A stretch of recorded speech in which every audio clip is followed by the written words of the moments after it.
Marcos Rodrigues. Muito bem, tá então o Marcelo Rocha trazendo detalhes dentro da nossa programação. Agora são 10 horas e 16 minutos, 10 e 16, você está acompanhando Supermanhã, o ponto alto da notícia. Olha, o presidente Michel Temer volta ao Brasil amanhã, tá? Depois do encontro aí do G20 na China. E deve priorizar aí a sua pauta econômica. Pelo menos é o que está sendo abordado agora na Globo News pela Cristiana Lobo, né? Ela que está acompanhando também os desdobramentos políticos aí do pós-impeachment. Mas para falar sobre o pós-impeachment, aqui nos estúdios na Maceió AM 1020, eu tenho o prazer de receber o jornalista Ricardo Rodrigues, tá? Ele que é um importante correspondente de Alagoas para o Brasil e para o mundo, né? Por meio do seu trabalho para grandes veículos, grandes jornais, revistas semanais também aqui do Brasil. E o Ricardo acompanhou com a gente todo esse martírio, né? Da presidente Dilma, que culminou com a sua queda na semana passada. E, obviamente, nada mais justo que hoje também a gente está acompanhando o pós-impeachment. E agora, o que é que acontece no Brasil depois da decisão do Senado Federal de afastar a presidente Dilma e afastar com uma polêmica, preservando os seus direitos políticos? Ricardo Rodrigues, o impeachment foi um negócio da China? Bom dia. Bom dia a todos os ouvintes da Maceió AM, bom dia aos amigos da grande rede internet que estão aí acompanhando a gente. É um negócio da China. É um negócio da China, né? Pô, deixaram um rastro, né? Foram para a China comemorar o resultado, mas deixaram um rastro muito grande, que é esse imbróglio jurídico, esse aleijão jurídico, né? Que se formou diante daquela decisão esdrúxula. Porque a Constituição é muito clara quando ela diz que se o processo do impeachment prosperar, né, a pena capital é a perda dos direitos políticos, né? Quer dizer, o sujeito foi condenado, né? Foi afastado do cargo. Sim, mas e daí? Perde também os direitos de conquistar de novo aquele cargo por pelo menos 8 anos. 8 anos, né? E isso aconteceu com o ex-presidente Fernando Collor, no impeachment em 92, e tem ocorrido com outros políticos que perderam o mandato por conta de improbidade administrativa ou envolvimento com alguma irregularidade, com alguma ilicitude, né? Então, quer dizer, deixaram rastro por conta disso. Isso suscita, por si só, questionamento jurídico junto ao Supremo. A decisão em si já seria questionada e ainda mais com esse agravante é que vai ser questionada mais ainda. Agora, há de se ressaltar ali a posição do ministro Ricardo Lewandowski, que no momento deixou seguir aquela divisão de sentença, porque a rigor a sentença era uma só e houve em duas. Eles votaram um destaque separado, né? Eles pegaram o mesmo parágrafo da lei e votaram um destaque em separado, que era exatamente a punição com a perda dos direitos políticos por parte da presidente Dilma Rousseff. E esse detalhe, se foi bom, por um lado, para o grupo que defendia Dilma, acabou atiçando ainda mais o grupo anti-Dilma, que, por meio de Ronaldo Caiado, já entrou com um recurso no Supremo Tribunal Federal. E o Ricardo está dizendo aqui, de maneira muito clara, o seguinte: o presidente do STF, Ricardo Lewandowski, estava ali para oficializar e, obviamente, dar o aspecto legal àquela votação, mas não fundamentado na lei que ele, ou pelo menos como ministro do Supremo e presidente do órgão, interpreta no Supremo. Já que a própria casa prevê esses acordos de votação de destaque em separado. Então, isso que o Ricardo está querendo dizer. É possível que lá no Supremo, o próprio Ricardo Lewandowski tenha um outro entendimento. Claro, perfeitamente. Ali ele não poderia de jeito nenhum opinar, nem emitir qualquer juízo de valor, entendeu? Sob pena de ser levantada a suspeição dele na corte, porque ele já teria antecipado o voto dele a respeito daquela decisão. E como a casa era o Congresso, ele estava ali presidindo o Congresso, ele não estava presidindo a corte. Ele estava presidindo um poder, como autoridade que vem de fora para dar legitimidade àquilo, mas foram os senadores da bancada do PT que propuseram a divisão da pena e o plenário aceitou, tendo uma posição de destaque o presidente do Senado, Renan Calheiros, aqui de Alagoas, que foi lá e disse, e defendeu essa tese da divisão. Disse, inclusive, citando um provérbio aqui popular, muito usado aqui no Nordeste, que no efeito da queda, a pessoa pode poupar o coice, né? Mas geralmente diz, além da queda, o coice, que quando a pessoa cai ainda leva um coice. A Dilma já tinha caído, já tinha sido afastada da presidência. Aí ele quis livrar os direitos políticos dela por 8 anos e terminou, né, criando esse aleijão político, né, que contraria a Constituição e vai ser objeto de questionamento na Corte Suprema. Na Corte Suprema. Você está acompanhando os desdobramentos na imprensa, assim como você que também nos acompanha pela internet, né, pelos grandes veículos do modo geral, já cumprimentando o sambista Sorriso Maceió, ele que está acompanhando também a nossa programação aqui pelo Facebook, mas você também viu a entrevista do juiz Marlon Rossi. Marlon Rossi. Ele que é o idealizador, pelo menos uma das pessoas que mobilizou o Brasil para o projeto da ficha limpa, né? Que até hoje é polêmico também, porque não consegue afastar, por interpretação de alguns juízes, de imediato alguns gestores. Mas mudou também a cena no Brasil. Ele comentou esse fato e qual foi a posição do juiz Marlon Rossi? Marlon, ele é o presidente, né, o coordenador desse movimento, né? MCCE, né? MCCE, que é o movimento de combate à corrupção eleitoral. Nós temos aqui uma representação da qual eu faço parte junto com outros colegas, que nem Adriana Argolo, que nem Fernando CPI, outros colegas que também engrossam as fileiras, né, do combate à corrupção eleitoral. E o Marlon Rossi, juiz, ele é o expoente desse movimento e diz claramente ao Jornal Nacional que a Constituição é clara. No momento do impeachment, né, o afastamento em sendo aprovado, a punição é a perda dos direitos políticos, né, do empichado, o presidente afastado, no caso a presidente Dilma, por 8 anos. Isso aconteceu com Fernando Collor, isso aconteceu com outros políticos que também tiveram, se envolveram em corrupção e tiveram um mandato cassado. O ACM, ele teve um mandato cassado e teria, né, mas ele renunciou.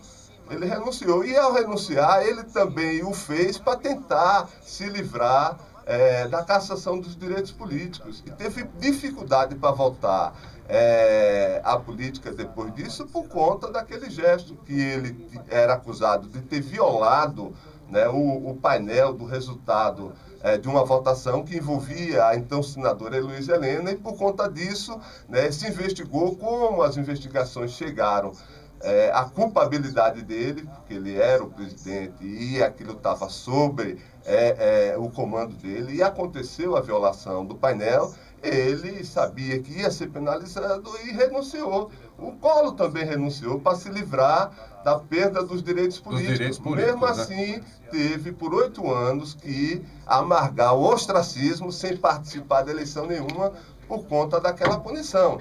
Então, se a Dilma livrou os direitos políticos dela, eu acho justo, eu acho legal da parte dela. Eu acho que ela até não merecia essa punição. Mas, a rigor, se for levar em consideração a Constituição, ela não teria esse direito, porque se ela foi afastada, ela teria que passar 8 anos, no mínimo, sem participar de eleição nenhuma. Pois é, e o impeachment, né, trouxe mais um desdobramento, Ricardo, e a gente está acompanhando, há pouco falávamos com a jornalista Hélida Miranda, porque daqui a pouco o PT de Alagoas pode tomar uma decisão decorrente desse cenário nacional do que foi a votação do impeachment. De acordo com a fala da Hélida, os petistas alagoanos esperavam que, de alguma forma, de algum modo, a votação final do impeachment, o PMDB fosse o fiel da balança e, quem sabe, salvar o mandato da Dilma. Claro que isso não aconteceu. E, obviamente, o impeachment se tornou uma realidade. Dilma Rousseff foi, sim, afastada. E, como decorrência dessa decisão, o PT Alagoas propõe a saída do governo do Estado. O que é que você está achando dessa posição? É coerente, não é? Como é que você está vendo isso? Olha, é coerente, né? Porque se o PMDB desembarcou, né, do governo e tomou a posição contrária à presidente Dilma, essa decisão nacional, ela reflete nos estados, né? Fica difícil, e aqui em especial, Nós temos um candidato a prefeito do PMDB, que é o Cícero, e um candidato a prefeito do PT, que é o Paulão. Então, se tivessem coligados aqui no estado, não teria necessidade de 2 candidatos a prefeito, entendeu? Verdade. Aí isso mostra já uma divisão, na medida em que o Paulão não somou na candidatura do Cícero, né? O partido decidiu, né, por uma chapa puro sangue, lançou o Paulão como candidato a prefeito, então se criou uma situação, né, de que fica difícil a permanência do partido no governo. Isso também tem muito a ver com a decisão do Michel Temer, que é do PMDB, ter conspirado contra Dilma. O PT não gostou disso em nível nacional, eles estão rompidos, né, porque um acusa o outro de golpe, né? O Temer disse que não foi golpe, o PT disse que foi golpe. Um foi golpeado, um sacaneou com o outro. Alguém foi traído, alguém levou ponta, alguém foi infiel. Então, isso é uma DR, né? Uma DR, como a gente chama nos relacionamentos, né? Que vai durar bastante tempo, até talvez 2018, quando a gente vai ver se PT vai assumir de vez uma postura independente, lançar um candidato próprio a presidente, ou vai continuar coligado com gente que não presta e talvez partidos né, que comprometem até a sua linha ideológica, né, como se aliou com um partido de extrema-direita que contrariava completamente a linha ideológica do PT, que sempre foi um partido progressista e de esquerda. Outras pessoas estão nos acompanhando pela internet, também aqui pelo Facebook, o professor José Milson de Melo Lopes, nosso amigo, e o Clécio Rodrigues, que daqui a pouco quer que você analise a situação do Cunha, porque o Cunha vai ser julgado por crime de responsabilidade, não é crime de responsabilidade, mas pelo Conselho de Ética. E pode também ter os direitos políticos cassados. Daqui a pouco a gente faz essa análise. Obrigado a você, Clécio, porque na linha comigo está o advogado Adriano Argolo. Ele está acompanhando a participação aqui do Ricardo Rodrigues, está na linha, vai interagir com a gente. Qual a sua colocação, Adriano? Bom dia. Bom dia, Marcos. Bom dia, ouvinte da rádio. Marcos, é o seguinte, a primeira observação, assim, muito leve, é que o nome do juiz é Marlon Reis, não é Marlon Rossi. Perdão. Ai, meu Deus. Alto falho nosso. Marlon Reis, é verdade. Marlon Rossi é um humorista de Alagoas. É o Marlon Reis. E o Marlon, eu falo com ele todo dia, e ele não é mais juiz. Ele deixou a magistratura indignado com o comportamento do Poder Judiciário brasileiro. Foi mesmo?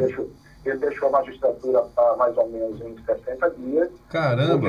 Ele é um grande advogado, está sediado em Brasília, e todo dia eu tenho a honra e a satisfação de falar com ele. Certo. Hoje mesmo eu falei com ele e marcamos uma audiência com o ministro Marco Aurélio de Mello, porque o MCC Nacional vai entrar com ação declaratória em cima da posição do TCU, do Tribunal de Contas da União, do STF, que, de certa forma, quase que extingue a lei da ficha limpa, né?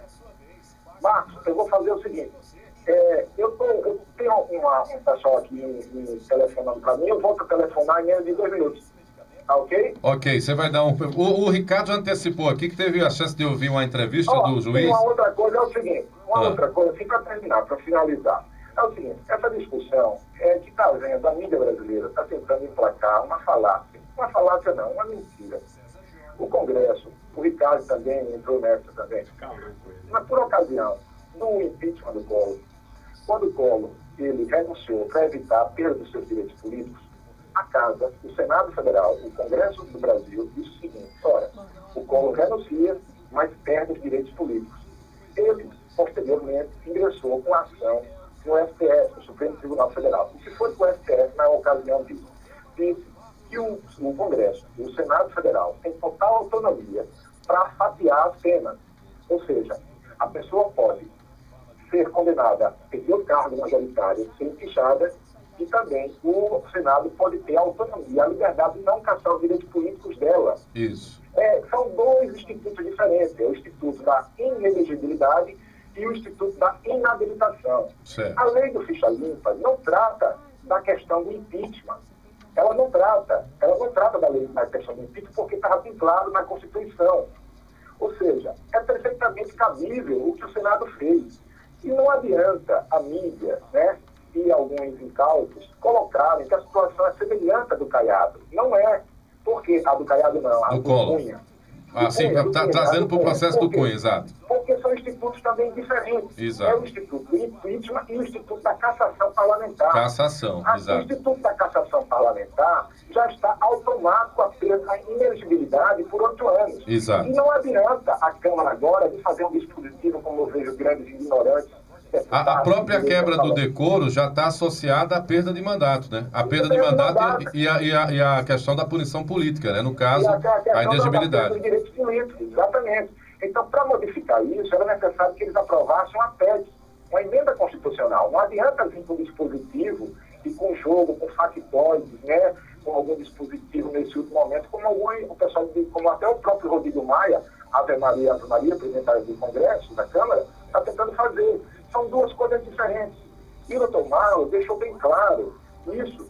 Né? E a gente se lembra muito bem, o STF já tem uma jurisprudência, foi totalmente legal o que o Senado fez. Era possível fazer sim, porque se havia um precedente na época do Collor. Não existe nenhuma anomalia constitucional, a não ser que a pessoa seja um pupilo, digamos assim, do Gilmar Mendes. Aí sim ele vai dizer que há anormalidade constitucional, porque ele é contra qualquer sentido de direito popular.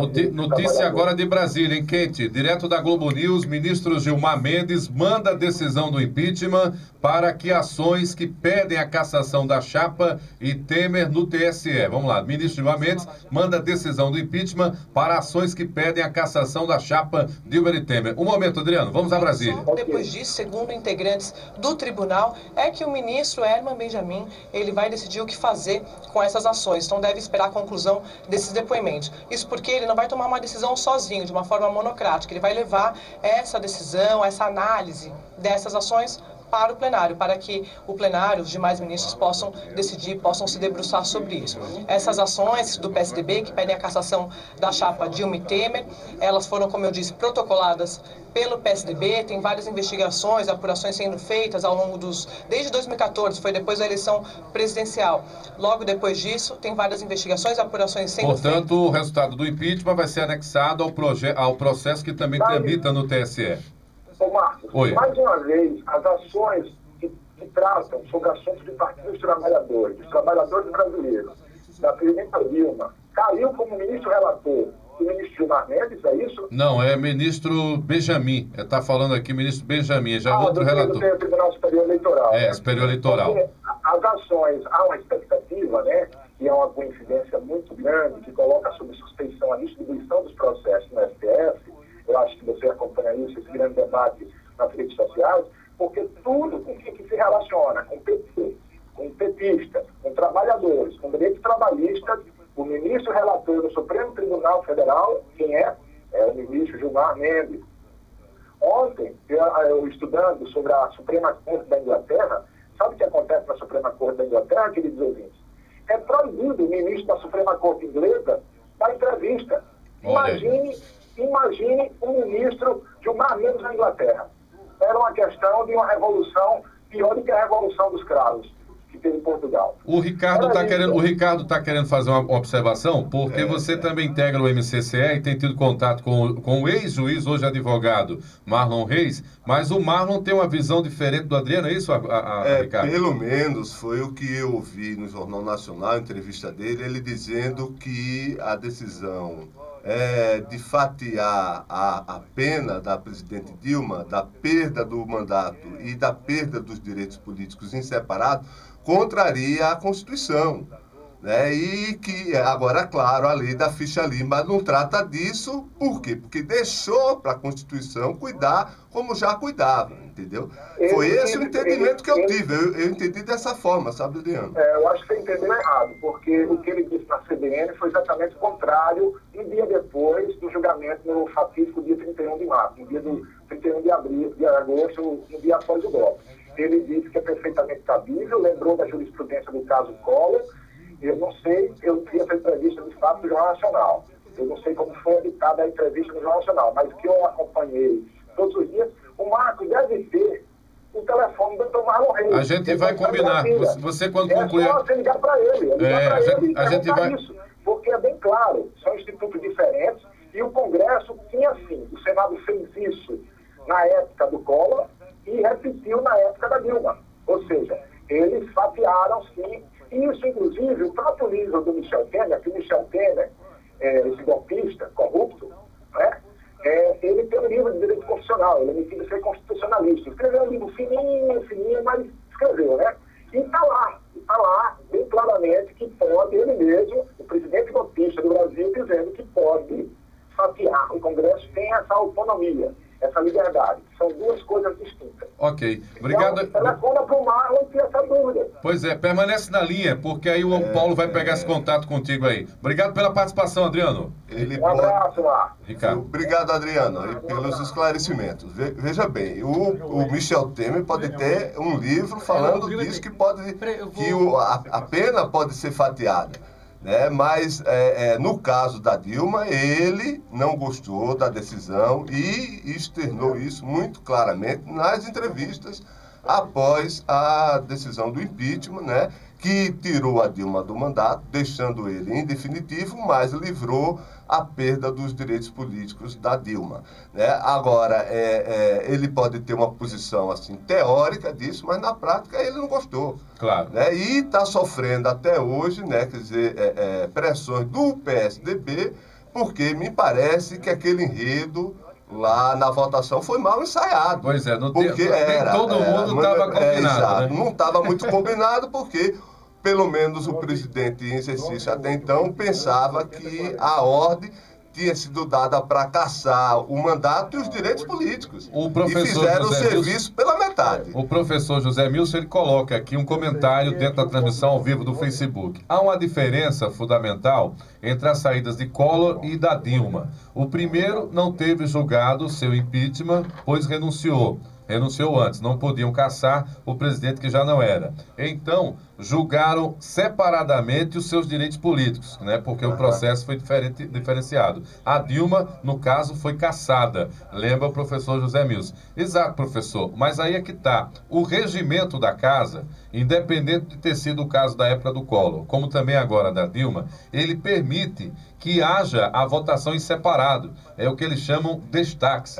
Por isso que apareceu o texto da lei e aonde tinha direitos políticos apareceu um grifo. E aí, na tese apresentada pela senadora Cátia Abreu, não é? E levada a cabo pelos demais senadores, a Dilma acabou escapando da cassação dos seus direitos políticos. Mas é como o Ricardo está colocando. Ali, o presidente do Supremo estava com a presença formal para garantir o aspecto jurídico da sessão.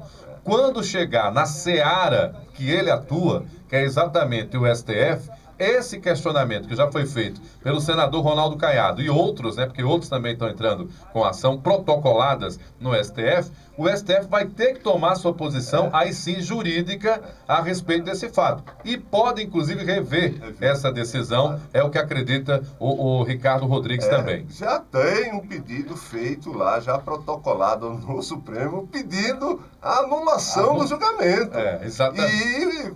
E essa questão do fatiamento da pena está em primeiro plano. O Aécio Neves, que é o senador do PSDB, e não é tolo, ele sabe que já foi sepultada a ideia do afastamento da Dilma, e que era o que todo mundo desde o início queria, isso está muito claro, até porque, viu, amigo ouvinte, eu já disse isso, estou voltando a dizer, 2 dias após o afastamento da Dilma, a lei que serviu para caçar a Dilma, que é a da pedalada, agora não existe mais. Foi autorizada a pedalada para governadores e presidentes daqui para frente. Então veja como estava articulado o Senado para, de certa maneira, chegar só até a Dilma. Mas o Aécio, que não é bobo nem nada, ele estava dizendo o seguinte, que ele acha que o Supremo não vai rever a cassação dos direitos políticos da Dilma. Por quê? Mas vai regulamentar esse tema daqui para frente. E por que o Aécio fala isso? Porque deixa como está. Já afastou, o principal era o afastamento. Então não tem tolo nessa história, né, cara? E outra, e isso abre um precedente enorme, sabe? Porque esse Cunha que vai ser julgado agora, ele vai usar isso também. Não tem esse negócio de que o regulamento do Senado é um, da Câmara é outra, não. Há um preceito constitucional da isonomia, né? Então, crimes iguais, penas iguais. Por que é diferente? Uma perdeu o mandato, mas não perdeu os direitos políticos. Ele vai perder o mandato e, se perder os direitos políticos, ele vai recorrer dessa também. decisão. O Delcídio já está recorrendo, pois né? Pois é, o Delcídio e muitos outros que tiveram o mandato cassado e os direitos políticos também, concomitantemente, como aconteceu com o Collor. O Collor renunciou exatamente por conta dessa ameaça. Porque ele sabia que se tivesse um mandato cassado, ele perderia os direitos. Ele disse, não, vou perder o mandato, mas pelo menos recupero meus direitos políticos ao renunciar.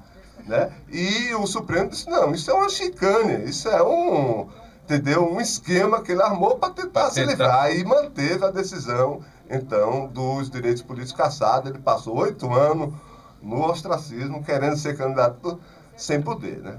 Escrevendo até livro, né? O Keiler está nos acompanhando, bota aqui. A postura do PT de Paulão, até então, na visão dele, era de laranja para atacar a atual gestão, no caso se referindo a Rui. Vamos ver se esta postura mudará, confirmando-se a saída do governo de Alagoas, é a indagação dele. Mas eu estou devendo aqui a provocação do jornalista Glécio Rodrigues e agradecendo a outros tantos que estão nos acompanhando. O Glécio é sobre o Cunha. O que é que acontece com o Cunha, de acordo com o que você tem apurado, Ricardo, daqui para frente? Ele já conseguiu uma vitória, que é o fato de hoje começar a reunião no Congresso para discutir a sua saída, sendo que hoje é considerado o dia oficial da falta de deputado em Brasília, por conta da campanha eleitoral para os municípios, né? E os deputados são muito envolvidos. Então já é uma vitória do Cunha ter sido julgado agora depois do afastamento da presidente Dilma. Mas, e aí? Isso vai significar que ele pode escapar, Ricardo? Olha, o Cunha é muito liso, ele é muito bem articulado, e ele pode ser beneficiado pelo que aconteceu com a Dilma, porque foi ele que botou o impeachment nos trilhos. Ele disparou a locomotiva, né, cara? Na medida em que ele aceitou o processo de impeachment, ele deve ter negociado com figuras de lá do Congresso, né? E para poder tentar se livrar, né, da cassação do mandato.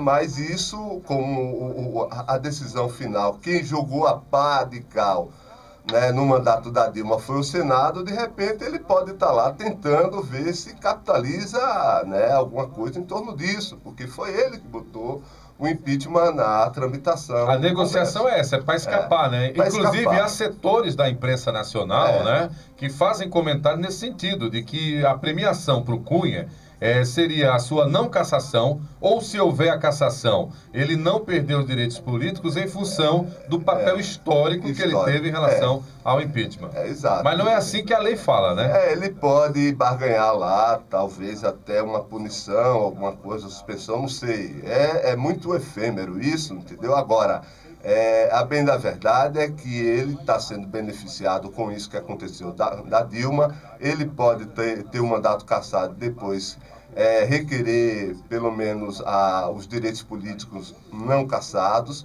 E o problema do Cunha é que ele, perdendo o mandato, ele pode ser preso a qualquer momento, né? Porque ele perde o foro privilegiado. E verdade. Vai estar aí, né, respondendo a não sei quantos processos, e pode ser preso a qualquer momento, porque há um risco, inclusive, da fuga dele do país, já que ele tem muito dinheiro no exterior, ele vai querer ir para lá gastar, né? A mulher já pode pegar o passaporte. Já deram, né, o passaporte para a mulher. Ela vai na frente e fica esperando ele lá, né? Nossa companheira Cláudia Cruz. Vão gastar dinheiro até, né, Mané chegar, porque o que eles amealharam na corrupção e jogaram lá no exterior não é pouco, é muito dinheiro, daria para alimentar muita gente aqui no Brasil. Mas lembre-se, o dinheiro não é dele, quem administra é o trust. Lembra? A gente aprendeu muito sobre esse processo tal de trust. Eu queria agradecer aqui a audiência do Igmar Alves, do Emerson Prado, a Zilmara Pita, companheira do nosso querido César Pita, também está aqui acompanhando, ao jornalista Cadu Epifânio, ele que é da Assessoria de Comunicação do Estado,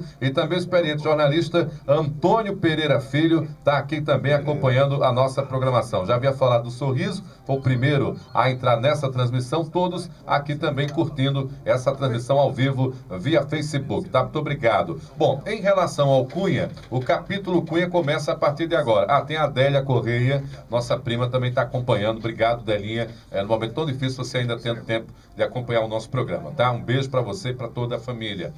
A gente está acompanhando todos os desdobramentos em relação a essas questões do caso Cunha, o pós-impeachment da Dilma. Dilma disse que já não vai mais querer ser candidata em 2018. Eu acho que é uma maneira até de aliviar essa sanha aí da oposição em querer caçar também os seus direitos políticos. Mas o fato é que o Cunha foi para a China, mas o Brasil está pegando fogo, né? Grandes capitais brasileiras, a exemplo de São Paulo no final de semana, aconteceram protestos contra a sua permanência no governo. E em Nova York, no Brazilian Day, o cantor Caetano Veloso, ele ao fazer sua apresentação disse lá, primeiramente, fora Temer.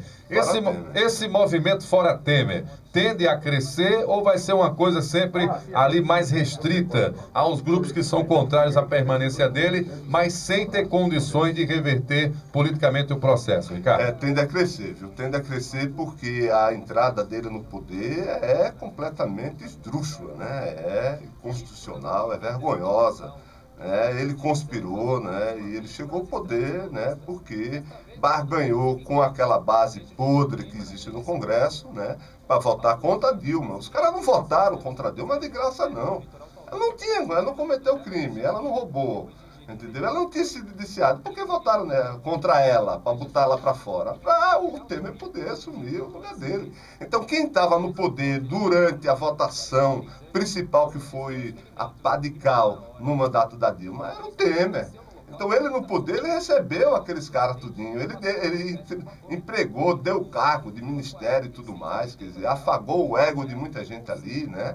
E então chegou ao poder dessa forma. Então o povo não se conforma, está na rua por conta disso, e a democracia tem que ser respeitada. O certo, como eu disse aqui já desde a primeira vez, era anular as eleições. Eleições gerais, né? Eleições gerais, de novo, para a gente votar um presidente, entendeu? Que o povo confie e que tenha legitimidade popular. Esse que está aí não tem. Ele foi beneficiado por um esquema que tiraram a Dilma do poder, é golpe parlamentar, mas é golpe. Agora, as manifestações tendem a aumentar por conta dessa insatisfação. Ninguém se conforma com injustiça e isso provoca reação. Vai ser difícil para ele governar, porque qualquer coisa que ele mandar para o Congresso vai ter manifestação, vai ter ação, vai ter justiça, confusão.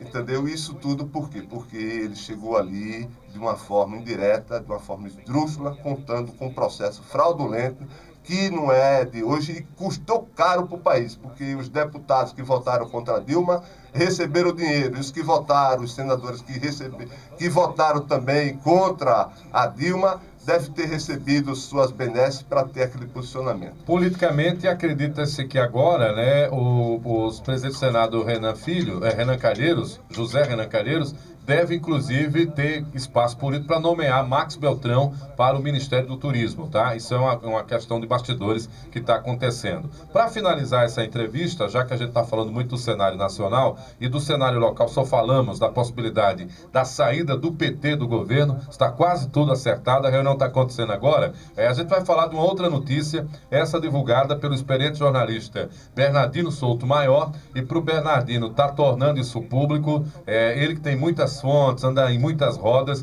essa notícia deve estar próxima, se não for totalmente verdadeira, mas está próxima de algo verdadeiro, que é a possibilidade de Paulo Memória, que é o candidato do Nanico PTC, ele sair da disputa e ceder vaga para o senador Fernando Collor, à prefeitura de Maceió. Isso é uma ilusão de ótica ou para você isso é possível, Ricardo Rodrigues? É possível, ele já fez isso quando ele se candidatou ao Senado, né? Quando ligaram para ele, disseram que o cavalo ia passar selado, ele retirou a candidatura ao Senado do motorista dele e colocou a candidatura dele ao Senado e foi eleito com menos de 30 dias de campanha, né? E naquela época, quem era o presidente do partido que ele se candidatou, o PRTB, era o Heraldo, né? Já falecido, né? Advogado já falecido. Um advogado. Aí eu conversei, eu disse, rapaz, como é que o cara sai candidato 30 dias antes da campanha, né? Como é que ele vai conseguir no estado de Alagoas, com 102 municípios, passar e dizer que é candidato. Não, a gente vai fazer que nem aquele quadro do Faustão. A gente vai se virar nos 30.